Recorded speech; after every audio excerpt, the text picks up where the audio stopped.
certified map. As a matter of fact, it's supposed to be there today.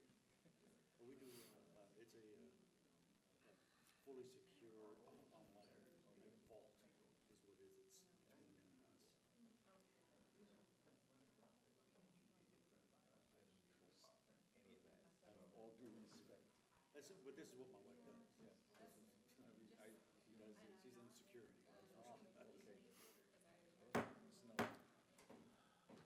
I'd like to call the regular meeting of the Citrus Heights Planning Commission to an order on, today is Tuesday, February 24th, it's 6 o'clock.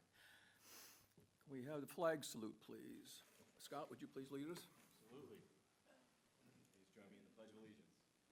I pledge allegiance to the flag of the United States of America and to the republic for which it stands, one nation, under God, indivisible, with liberty and justice for all. Would you call the roll, please? Commissioner Kinderwater, Present. Commissioner Kaufman, Present. Commissioner Al-Rawi, Here. Commissioner Sheeler. Here. I'm sorry, Chair Sheeler. Commissioner Van Duker is out. Vice Chair Flowers is out. Commissioner Yusick. Thank you. Next item.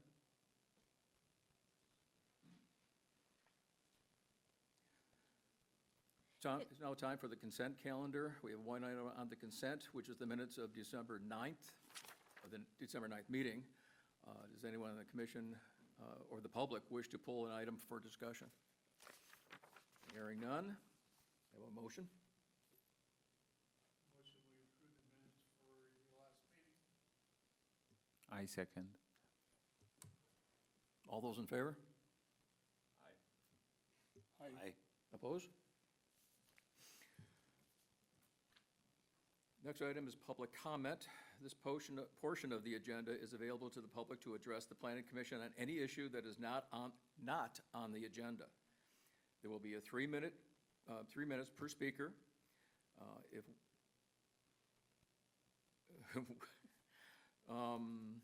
anyone who wishes to address the commission regarding a topic or issue that is not on the agenda this evening, please approach the podium. Do we have any speakers on item that is not on the agenda? Seeing none. Next item. That's going to be public hearing, item 5A, 6941 Sylvan Road. Planner is going to be Stephanie Louie. Good evening, Chair and Commissioners. My name is Stephanie Louie, and I am an Associate Planner with the Community Development Department. Tonight, I will be providing the Commission with a brief presentation for the tentative parcel map at 6941 Sylvan Road. So the project includes a request to subdivide a 0.42 acre parcel into 2 lots. Both lots are consistent with the general plan and the RD20 zoning designation. And even though the map includes references to potential and future residential structures, these are conceptual only and are not part of this application or review. The Planning and Engineering Division, we did look at conceptual plans in terms of access and utilities and potential frontage or on-site improvements, and the proposed layout is presented with the map appear to meet the applicable standards. So diving deeper into these lots, again, both these lots are RD20, which is our medium-density residential zoning. They meet the minimum lot size requirements. So if there were duplexes on the lot, those requirements are going to be 3,000 square feet for an interior lot. Both these lots are proposed at over 9,000 square feet.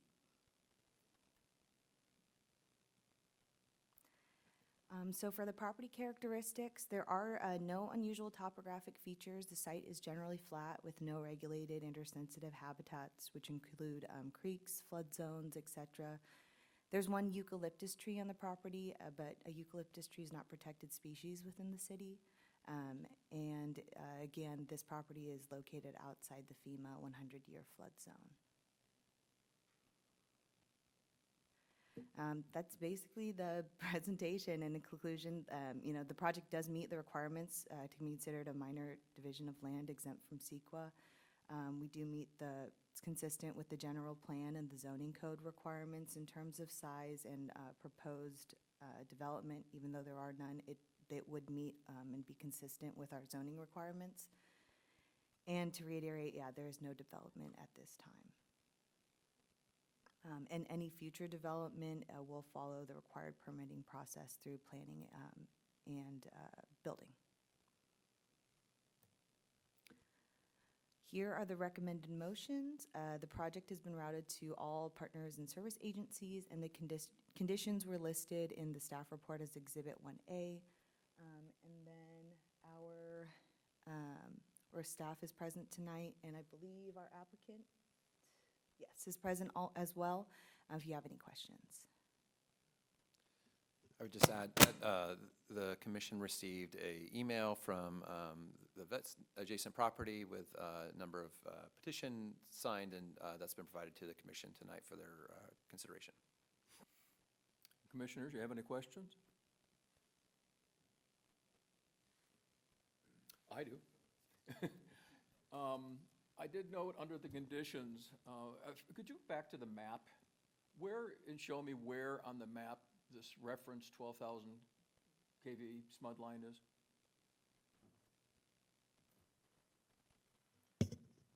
I believe it's at the rear of the property, at the rear line of the property. At the very, oh, back, okay.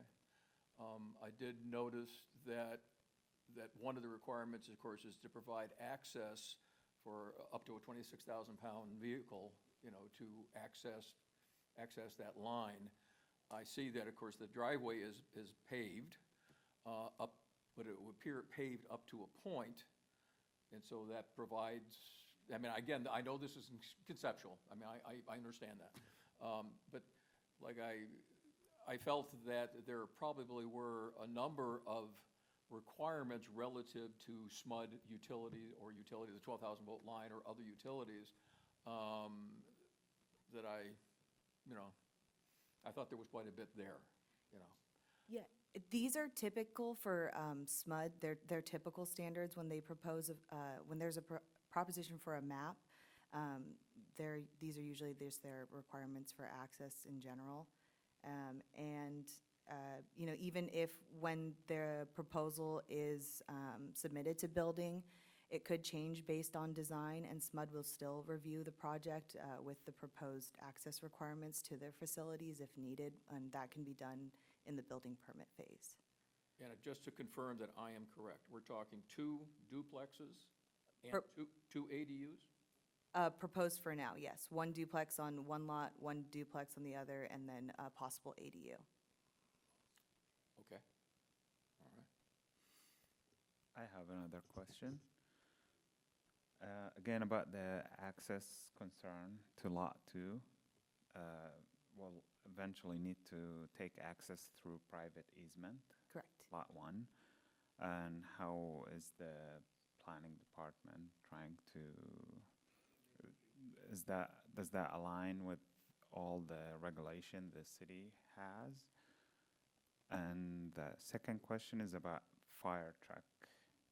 Do we have a turnaround clearance for a fire truck to serve Lot 2 and go out of the site? So, yes, so to kind of answer your question, this is typically just proposed as a map, or it is proposed as a map. So with this development, or with the proposal for development, the applicant provided this as a heads up. This isn't something, the actual development isn't something that was like reviewed, you know, roughly. It's not something that was required to be reviewed with the map proposal itself. So typically I can speak for fire. They are waiting until we get a full development proposal to review the possible changes or possible need for a turnaround.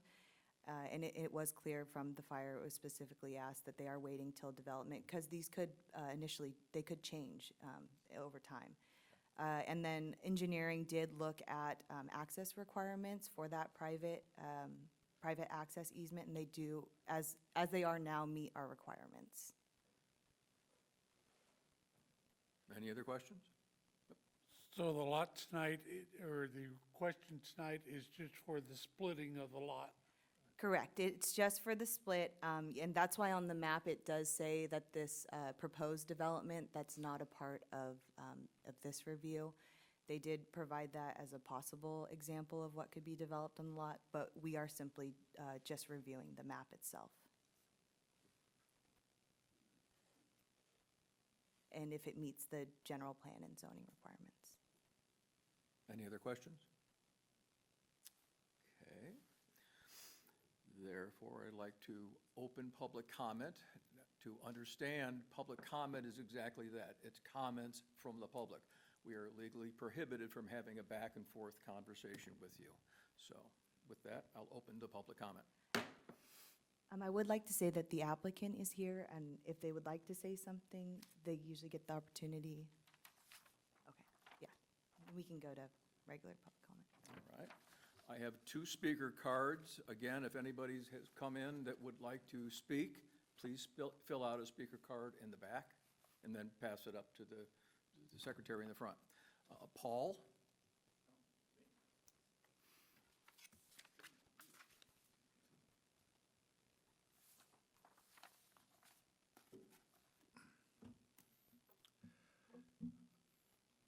I would say my role over at the vet center is I walk a lot of the elderly to their cars and back.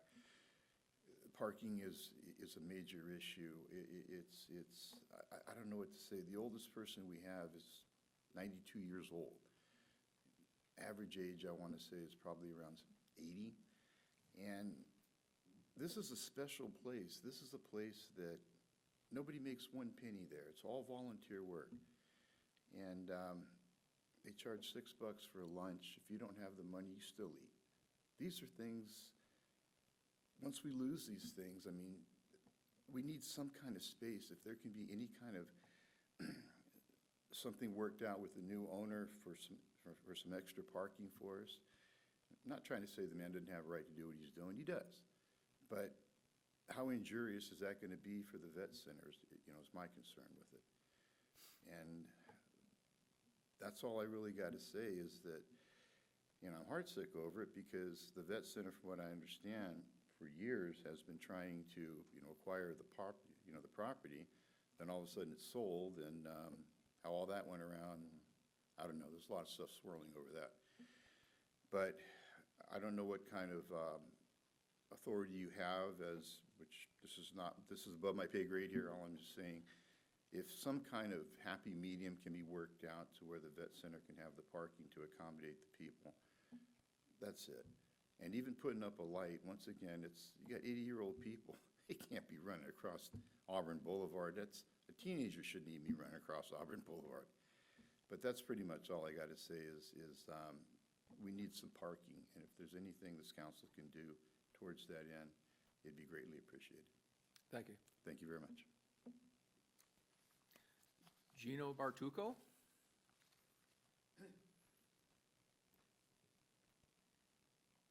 On behalf of the center and all the vets, we take, and my average age, like he said, is 80s, and we do a lot of activities, and we get the average age, and we get up to 50 people on a lot of special events. We charge nothing for a lot of them.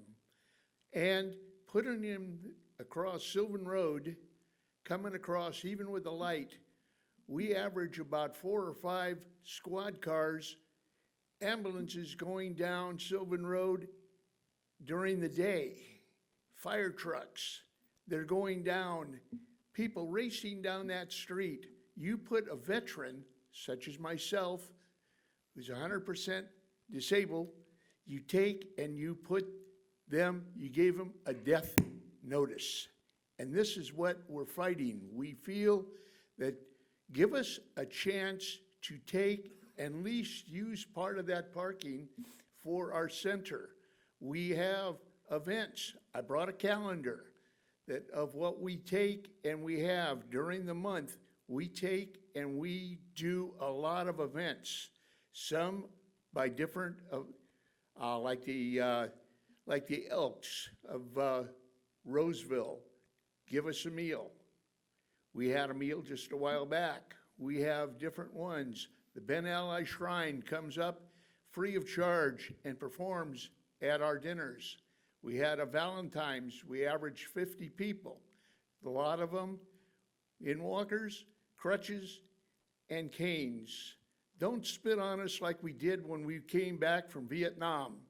This is what we are. We fought for our rights. We feel our rights are being taken away from us by taking and authorizing part of that lot next door so somebody can line their pockets. This is my belief.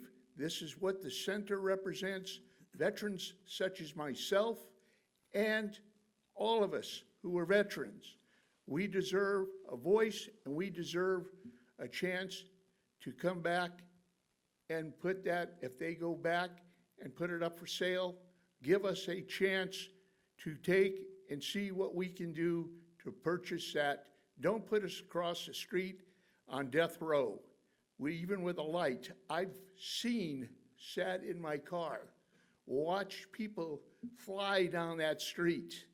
No, do not put us on death row. That's what you're doing to that vet center and the veterans who gave their lives for you and this country. Thank you.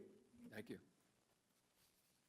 And we, excuse me, we have one I'm going to read. I will read 3 minutes of it, and I'm going to start the timer now. My name is Michelle Grant. I'm the CEO of the Veterans Community Center located at 6921 Sylvan Road. Our mission is serving veterans is conducted in our building, which is one of the city's last historical landmarks, the old Sylvan Schoolhouse. The schoolhouse was formerly the City of Citrus Heights' logo and remains above the doors set in tile on the floor at the City Hall. So most of the residents and officials know who we are and where we're located. The city is familiar with our mission and our services that we provide to the community's military veterans and veterans' families, as well as a number of volunteers given the opportunity to provide business to large and small individuals, as City Council has been very proactive in attendance for many of our events in the past years. The planned development for the empty lot next door to our building at 6941 Sylvan Road is on the agenda this evening. The topic for us is a concern and its profound impact it will develop on our mission. A petition with numerous District 6 signatures represented not only my detailed statement, but the statement of everyone who signed the petition has been submitted for this evening's review. Please refer to the petition notice at the bottom of this statement for the history the impact development will make on our mission and the alternative suggestions for the developer to consider.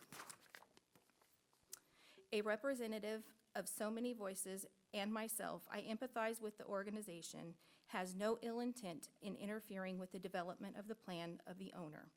We express profound gratitude to Yuri for his graciously allowing our organization to use his lot as needed for overflow parking.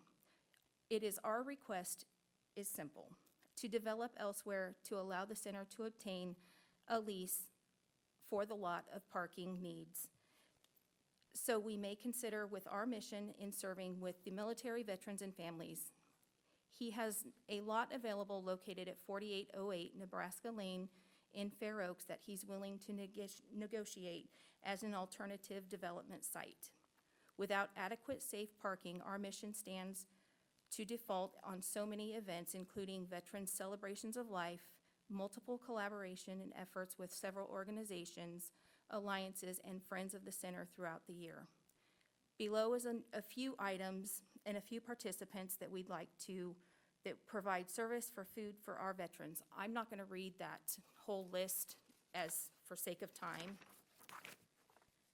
Important note: American Legion would be on this list too, but they are inclined not to collaborate. In my conversation with Charles Stone, that's it. Thank you.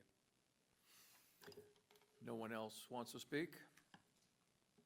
I close does the project proponent want to speak? No? Okay, I close the public session. Commissioners? Any thoughts? I'd like to address this both to Nancy, maybe Casey, maybe Stephanie. So the property is categorically exempt from CEQA guidelines, but CEQA, while it may not discuss property rights, it certainly would let us know more about community needs and human environmental needs, and I wondered if one of the three of you would address, this seems like a perfect time where possibly CEQA guidelines would help us as commissioners to understand, to help us understand, number one, why is CEQA categorically exempt? We actually have a training on CEQA later tonight. Unfortunately, I we see had the that. recorder mixed up, but Okay. in the CEQA world, there are different levels of review. The legislature's intent of that was to make certain projects easier to get through the process, and certain ones need more scrutiny. The lowest level is categorical exemption, which this is for a small subdivision. So this is typical, the level of review for any parcel map, unless there are unique circumstances such as a creek or cultural resources that are unknown. But largely, if it's a lot of this nature, it's exempt, and that is the intent of the legislature by doing so.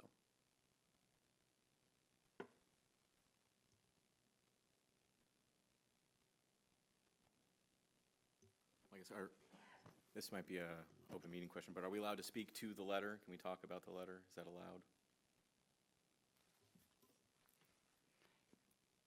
Kind of. Kind of? You can address we it, got you it can't late. address the applicant, or you can't address the letter writer in general. You can make general comments about the Okay. letter. Well, because there's just, in the letter, there are some requested actions, right? Some desired actions here. And I was just wondering if, I don't know if you've all read it, but just if you could maybe explain why we can or can't do any of the things that they're asking us to do in this letter, and maybe also explain what the role of the Planning Commission is and what we can and can't do. Sure, yeah, I reviewed the letter earlier tonight. I don't have it memorized off the top of my head, but I know part of the request was to ensure that, or to allow them to negotiate with the property owner and allow them to consider purchasing it. That's perfectly acceptable, and someone can do that. We're not going to stop that. They've had that capability this whole time, so hopefully that's something they can consider. Even if you approve the map tonight, that doesn't preclude them from having that conversation as well. I think some of the other related concerns were related to mitigation crossing the street. You know, the impact of this residential subdivision isn't causing that impact for people crossing the street to get across to the center, so it's not, that burden is not appropriate for this development to solve. That being said, they talk about working with the city, and we're happy to put our heads together with them and come up with different solutions, but we don't have that worked out yet or in our heads. I don't think that we're interested in purchasing the property, but in terms of like shuttle services or things like that, it's something we can put our heads together with the vet center and come up with some solutions to do that. So I think I answered your question. Let me know if I missed any of the requests there. Well, yeah, I guess, you know, as you mentioned, yeah, there's kind of a conversation there of negotiate a surrender or resale of the property, which is something obviously that we can't do on the Planning Commission. Condition of approval for mitigation measures, and those aren't tied to the property, they're tied next to the property, and we can't probably encumber the property for something that isn't on the property, right? And Correct. really all we can do is decide whether or not the lot split is legal or not. And if, so that's all we can do, but I guess the other question is, you know, since we're just kind of a quasi-judicial body here, if they wanted to take it further, obviously they could potentially go to the city council, and maybe also how could they do that potentially? Sure. Any decision of the Planning Commission is appealable to the city council, and so that's in their tool belt. But you're right, the Planning Commission's purview is, does it meet the findings required under the zoning code, which is it consistent with the general plan and zoning code? Is it physically suitable for development? And I'm drawing a blank on the last one. But as you see in the staff report, it does meet all those standards based on the zoning code, and that is your purview. The private property agreements or whatnot is not in the Planning Commission's purview. Thank you. Okay. Well, I guess then that's, Casey, what you just said, so I was going to confirm with Nancy, so this property rights is not under the purview of this commission? Correct. And the issue the Veterans Hall is having is more of a private property issue with the lot next door. Thank you. Any other questions? Nothing else? Do I have a motion? Tom, we need to close the public hearing. I'm sorry, I did. Did you? Okay, I must have missed it. He slammed it down. Okay. I missed, see, I'm trying to keep you on your toes. When I do it right, I get it wrong. Can I have a motion? I move to continue this item to allow further evaluation of access and compatibility concerns, the ones I addressed earlier. I'm sorry, could you say it again, please? I'm sorry. I move to continue this item, so approve this item to allow further evaluation for access compatibility concerns that I mentioned earlier. Do I have a second? Any questions about that motion? Can we do that? The commission could continue the item, I think is what Commissioner is requesting, to allow maybe the full commission to be here, could allow them to have more discussion between the two property owners. That is a possibility. So I think that's what Commissioner Elrari was alluding to. I second that motion. All those in favor? Aye. Aye. So we'll continue it to a date uncertain, and we will have to bring it back to the commission for consideration. We'll work with the applicant and the vet center to see if there's any way to get a deal worked out. If not, we'll bring forward that information to you, and you guys can consider it again at your next meeting, or one of the next meetings. Do I still read the appeal language? Okay. Any determination by the Planning Commission may be appealed to the City Council by filing a written notice of appeal and the appropriate filing fees of $250 with the city clerk not later than 10 calendar days after the date on which the determination is made. Next item, please. That's going to be 5B, amendment to section 106.42.015 of the Citrus Heights zoning code. Planner is going to be Stephanie Louie.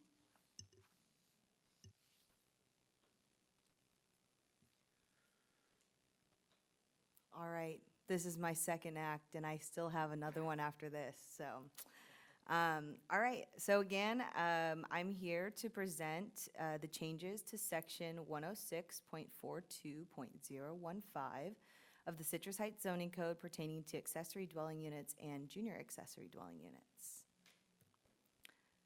And so kind of just a background, this slide shows the why. So why are we making some of the updates to our existing ADU code? With new changes to state legislation, we have to ensure that the city is consistent with the state and that our current standards are not more restrictive than what the state allows. So as you've seen in the staff report, the proposed ADU section in our code has been revised and pretty heavily restructured from what it was, and though it does look like a lot, much of what is proposed in the ordinance are standard updates. This is more for compliancy. We reorganized this section to make it easier to read, and this is pretty much a routine update to ensure that we are following state legislation and that we are consistent with the law. In the next couple slides, we'll dive deeper into the specifics of the update. And so, I guess before that, we'll kind of explain what is an ADU. An ADU is an accessory dwelling unit. It is, typically can be referred to as a granny flat or a mother-in-law quarters. It's a additional dwelling that's used for independent living. Some of the pros for ADUs is that it helps with the housing need in the area. It also allows some of our older generation to be able to age in place. It also provides a steady, it could provide a steady income from homeowners that are renting out the ADU. And so that's just a little bit about that. And then just diving into the updates. So one of the biggest updates to the ADU section is the introduction of the 2 ADU pathways. And this applies to single-family properties. And so with these 2 pathways, residents must choose to build under the local development pathway or the state ADU pathway. And the standards can't be mixed. So for multifamily properties, the city will follow state legislation. We'll go a little deeper into that. So under the local pathway, the ordinance largely remains the same as before, as what our original ADU ordinance is. It allows for 2 ADUs total, 1 regular ADU, which can be attached or detached, and then 1 JADU. Under the state pathway, there can be up to 3 ADUs on a single-family property, but they are subject to specific state requirements. So with the state, even though they're allowed more ADUs, the local pathway allows for larger floor areas and provides a little bit more flexibility with what types of ADUs can be built on a property. The state limits to exactly 1 attached conversion ADU, which means that this has to be converted completely within the existing home or an existing structure. One detached ADU that does not exceed 800 square feet, and then 1 junior accessory dwelling unit that does not exceed 500 square feet and is completely within the existing home. For our regulations, we do allow a detached ADU of up to 1,200 square feet. People do have the option that if they want their 1 ADU to be attached or detached, they can do that under our local ADU ordinance. And so why do we offer 2 options? This kind of provides, this allows the city to retain a degree of local control while still complying with state law. So we do have some control over what we allow with the local ordinance, and in compliance with state law, we do allow residents the option to go completely with what the state allows. Diving into multifamily properties. So there is only one approach to this. There aren't multiple options that you can choose. The city follows state legislation in terms of multifamily, and for the purpose of ADUs, a multifamily dwelling is consistent of 2 attached units on a property or more.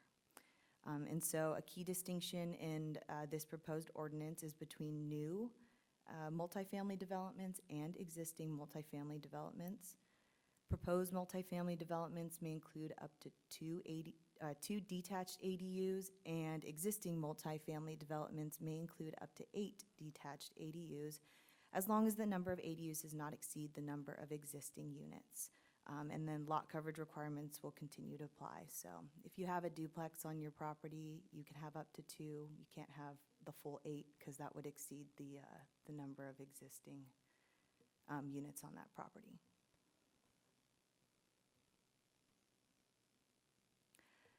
Some other notable changes with our ordinance pertains to junior ADU owner occupancy.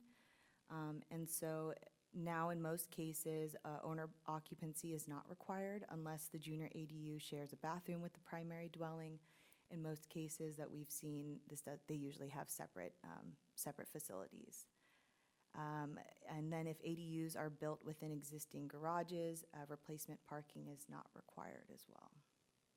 And again, these are provisions that are mandatory under the current state law. So we are really just revamping the existing ordinance to comply with what the state allows. So here are the recommended motions. If you have any questions, we are available to answer them.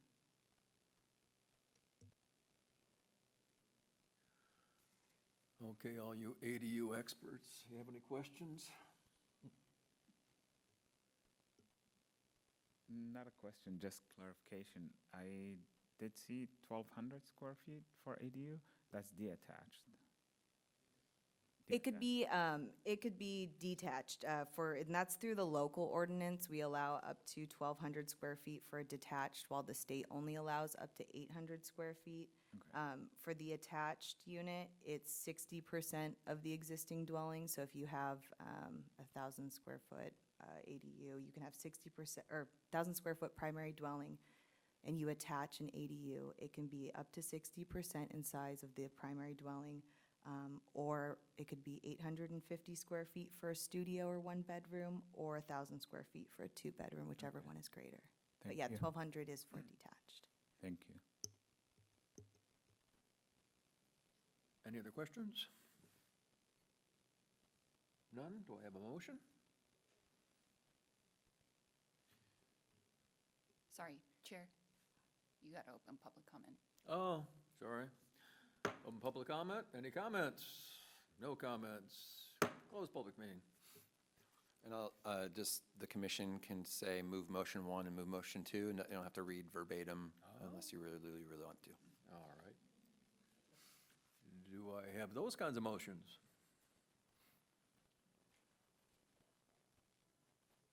I make a motion that we adopt motion number 1.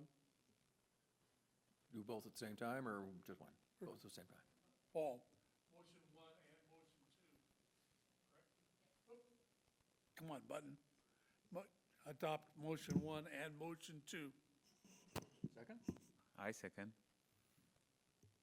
All those in favor? Aye. Aye. Aye. Opposed? Aye. Next item, please.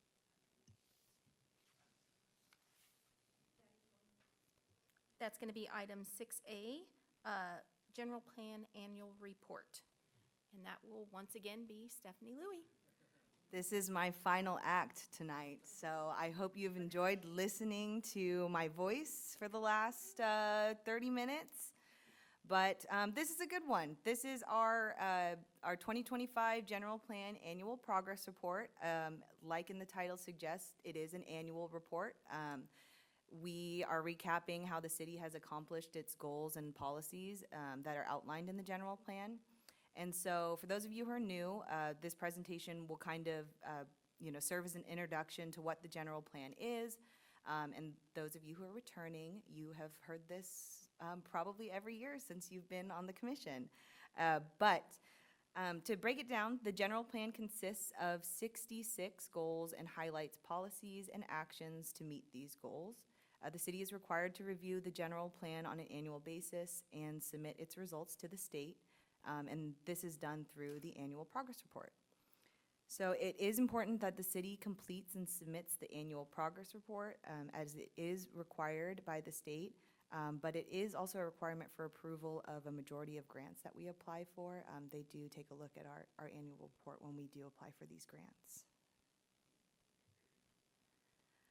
And so as a refresher, so this slide briefly explains what the general plan is.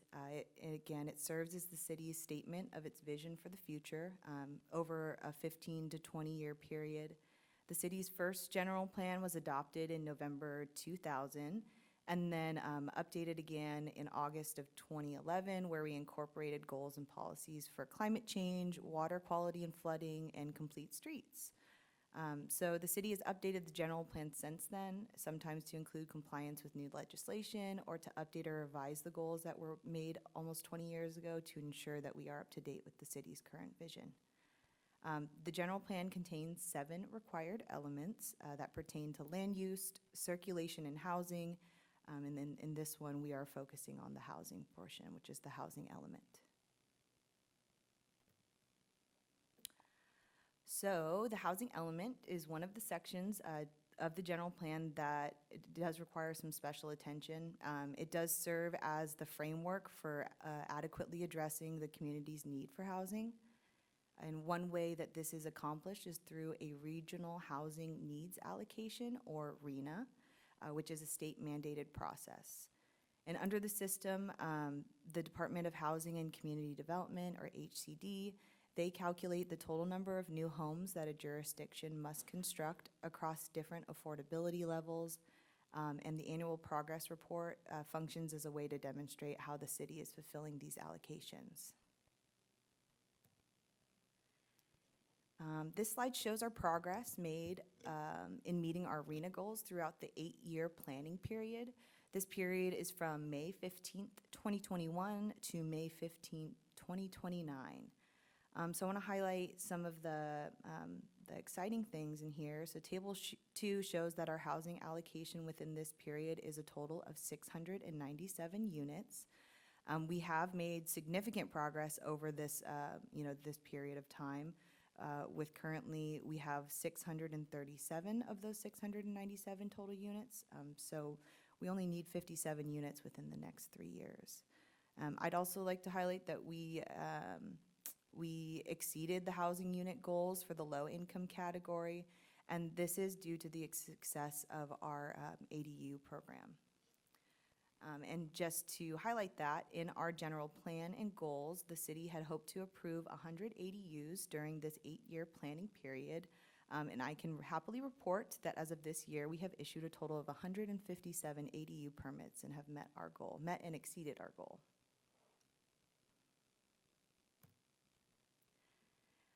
And then also in our report, we like to highlight some milestone projects for 2025.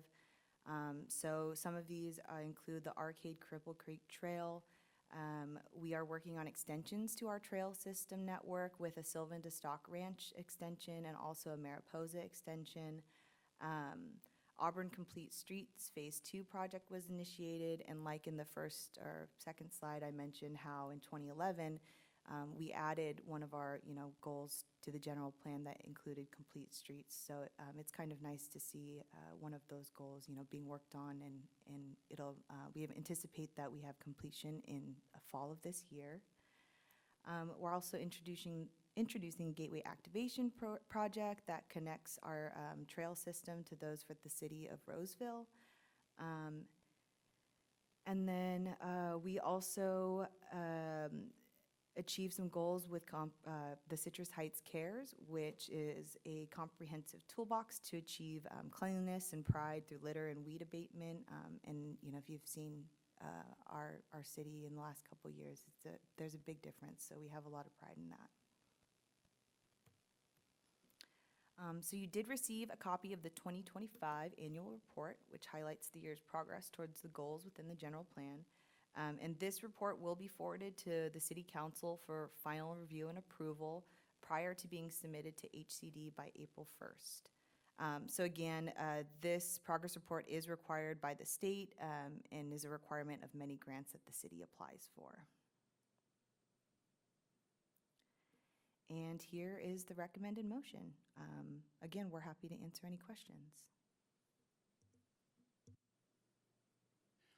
Stephanie, the RHNA, and it's state mandated, so it's from the duration 2021 to 2029? Does it roll forward and does it continue to upgrade, update, or is it it started in 2021 and it ends in 2029? Yeah, so those are the numbers that we would need to meet within this planning period. In the next planning period, they'll make adjustments, and we'll have new goals and numbers for those RHNA allocations. So it's the same today as it was in 2021? Correct. Okay. So yeah, I believe there was the total for, in that first column on Table 2 where it says RHNA, are extremely low in income and very low. The RHNA numbers that they suggested, we should have 132 of these units. And then, as of today, we have 104. So those are all the allocations in that first column of what they suggested. Thank you. I had a question about, we exceeded our low income by quite a bit. Do we get credit for that going forward? And like in 2029, are they going to say we don't care? We're doubling it anyways? I'll let Casey answer. Unfortunately, that's not how the state works, but we can count those units towards moderate and above moderate. So then that helps with our our production over the cycle. Gotcha. Other questions? Do I have a motion? Chair, public comment, please.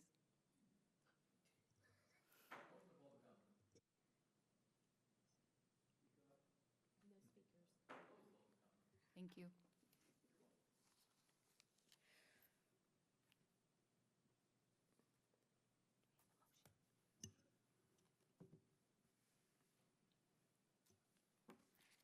I move to accept the 2025 general plan and the general plan annual progress report, and direct staff to move forward to report to the city council and the appropriate state agencies. I'll second. All those in favor? Aye. Aye. Opposed?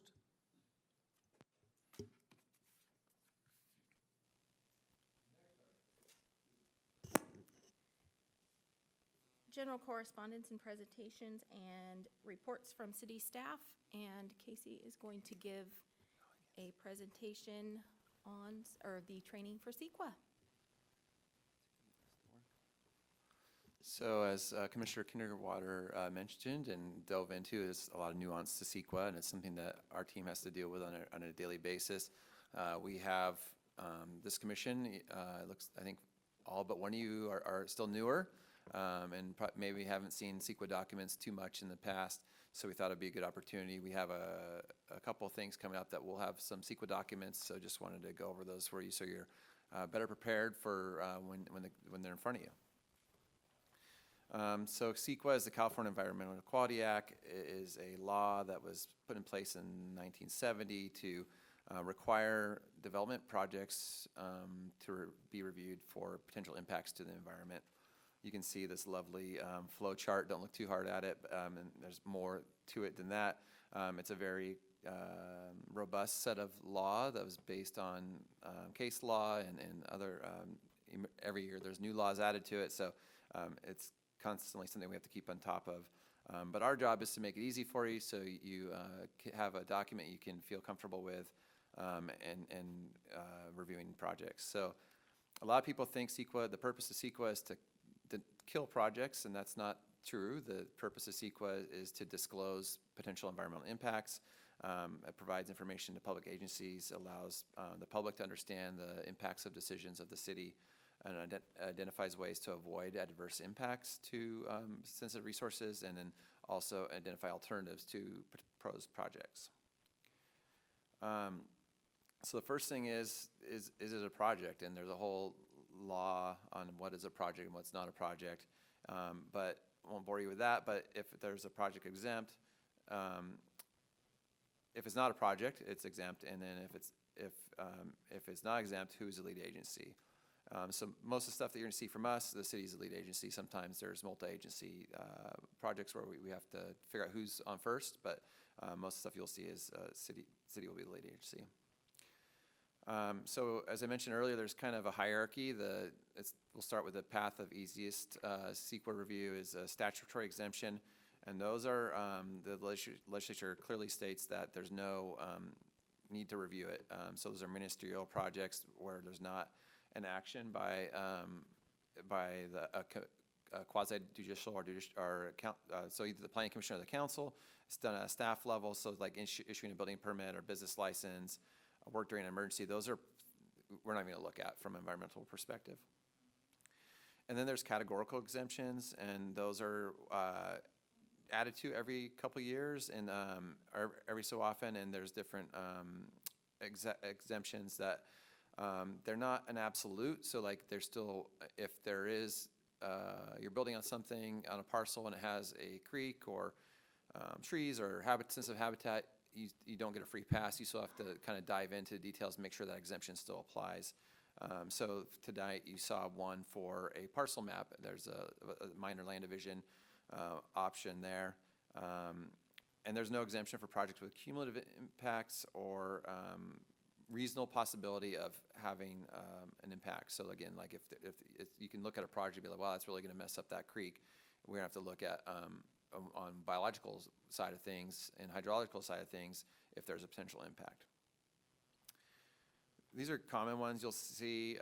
So existing facilities, if you're adding a second story to a commercial building, there's arguably no environmental impact. So replacement or reconstruction, new construction or conversion. These are all kind of typical ones that you'll see. Each one of these have their own nuances, and so like this class 15 is one you saw tonight.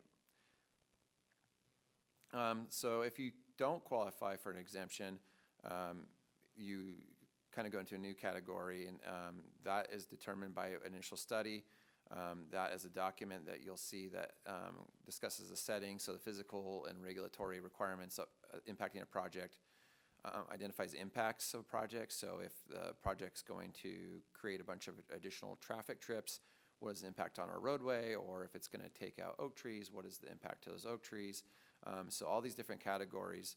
And then there's what it's called threshold of significance. And I'll have a slide on that in a moment. And then mitigation. So just because there is, say, a traffic impact doesn't mean it's a significant impact. You can mitigate those impacts to a level below or less than significant. So if there's not exemption, what is the threshold of significance? So you look at all these different categories, and can all those different environmental categories be mitigated to a less than significant level? If yes, the answer is you can either do a negative declaration or mitigated negative declaration, and the difference between those two is whether you have to have mitigation measures or not. Or if no, you have to do an environmental impact report, which is the most robust environmental review that is under CEQA. So what is a significant impact? It's a substantial or potentially substantial adverse change in the physical conditions of an area. That has to be based on substantial evidence in the record, so scientific and factual data. So when we do a CEQA report of whether it's a EIR or MND, we have experts in the fields of each of the environmental categories clarifying whether it's a potential impact or not, and whether that's traffic or biological or whatever.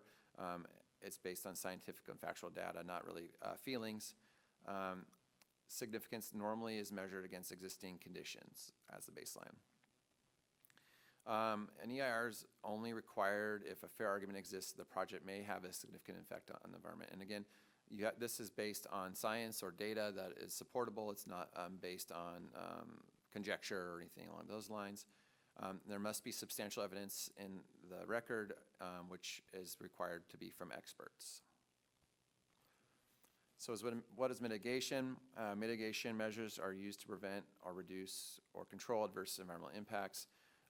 So kind of a hierarchy there is you try to avoid the impact altogether. If you shift, for example, like if you shift the building 5 feet and it gets out of wetland, then you don't have an impact. The second tier is minimizing the impact. So if you are going to have that building underneath the oak tree, can you do it in a way that the foundation is different and doesn't impact those roots of that oak tree? Rectify the impact by repairing and restoring. So if you're impacting a creek by installing a bridge, you have to repair that creek in a manner that is consistent with those biological standards. And you can reduce the impact over time through preservation and maintenance during the construction and operation of the project. And then lastly, you can compensate by replacing or providing substitute resources. So a good example of that is if you take out trees, we have a mitigation requirement in the city that you have to replace those trees on an inch-for-inch basis. So again, here's the kind of 3 categories. Negative declaration, there's no significant impacts. So that is just, you do the initial site checklist to make sure that there's no impacts, and then you stop there. Mitigate negative declaration, all the impacts are identified, you can mitigate to a less than significant level. And then lastly, an EIR is there is an impact, and you may not be able to mitigate those to a less than significant level. So then you disclose that. You have to do what's called a statement of overriding considerations that the city council ultimately has to approve that says the value of this project exceeds the cost of that impact. So we think it should move forward, and there's a significant body of paperwork that goes along with that. Documentation for CEQA review. So again, this is the record. It establishes a factual basis for approving an environmental document. We have to make the environmental document available for review. There's some variability, a 20 or 30-day public review is required, and we do consider public comments. And the review authority, in this case, the Planning Commission, adopts the environmental determination, and then that gets posted to the county clerk and the state clearinghouse. And what that does is reduces the amount of time that someone could challenge a document in court. If you record a notice of exemption or notice a determination, you have 30 days to challenge that in court versus if you don't record either of those documents, you have 180 days. So it reduces that statute of limitations. So just kind of give you a feel of how long it takes and what goes into either of these documents. MND is 2 to 6 weeks to prepare that initial study.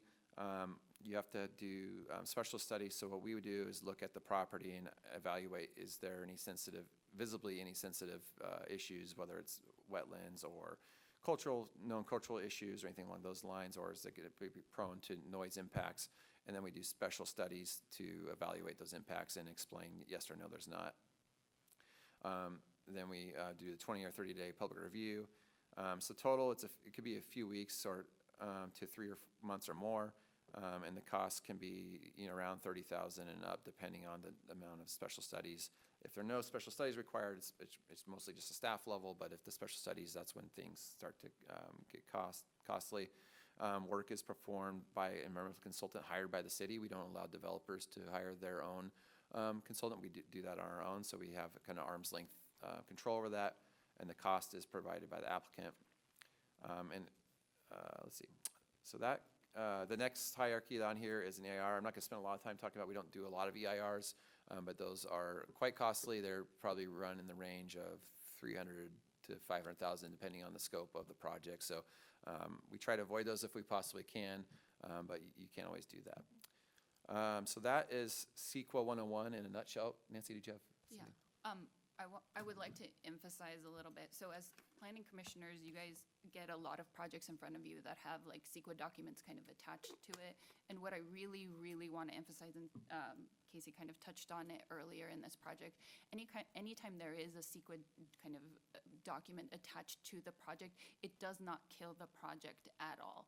And I know there is a common public misconception that if there is any kind of like environmental document attached to it, it's an automatic stop to the project. That is fundamentally untrue. When the legislator adopted CEQA, it was about informed public decision making ultimately. So it is about you kind of making a decision with a lot of environmental significant impacts. And so for you to be able to understand that yes, there is this environmental impact, yes, there is this environmental impact. So ultimately, even if there is an EIR or MND or any sort of environmental document attached to the project, it does not kill the project.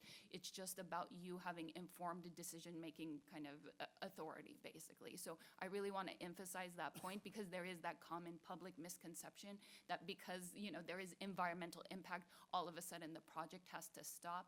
That is ultimately not true. So I just wanted to emphasize that point to you all. Allison, did you have anything to add? So happy to answer any questions you may have. I know I threw a lot at you, and as you get these documents, feel free to reach out to us. We're happy to answer questions as you read them. They're generally quite lengthy and sometimes really boring. And we try to distill that into the staff report, so you don't have to get too far in the weeds if you don't want to, but it's always there for a resource for you. We do have one environmental document out on a public comment period right now for the Gateway Activation Plan, or GAP project. That's a project that is moving forward through the process that connects the Old Auburn Multi-Use Trail to our Arcade Cripple Creek Trail and to Roseville's Dry Creek Greenway, and as well as some street improvements, including roundabouts along Old Auburn Road. So that is out for public review now. You're welcome to check that on the city's website if you want, and that will be something that's coming for you in the next couple months for your review. But happy to answer any questions if you want to geek out on CEQA a little bit. Casey, you mentioned the applicant pays for mitigation studies. Who pays for the initial study? Or are they the same? No, they're not the same. No, they're not the same. So the technical studies are what is costly, and those are what feed into the initial study. The initial study is generally prepared by staff. It takes the information from the technical studies and compares it to the checklist and explains, there's an initial study checklist that explains the different impacts, and it tells you yes or no, is there an impact or not. So that cost of the initial study is covered under the applicant's application fee that we charge them when they apply. I think I have it. So the technical studies feed into, and they're costly, but the city actually does the initial study, and Generally, our staff prepares it. Sometimes we have consultants that help us prepare that, but yeah, generally we prepare it depending on the scope of the project.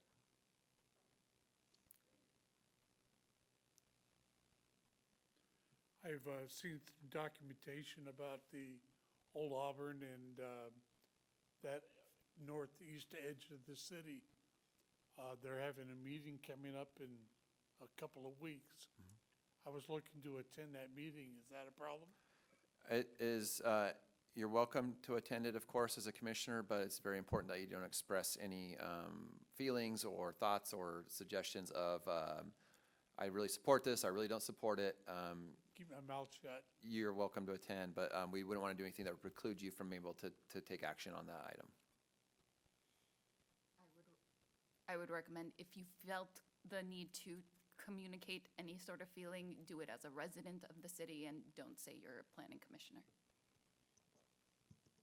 Thank you.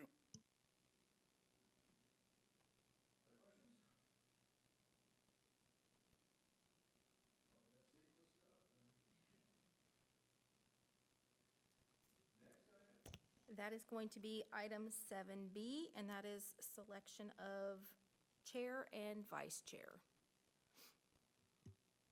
Can we do that without a full board, or what do you want to do?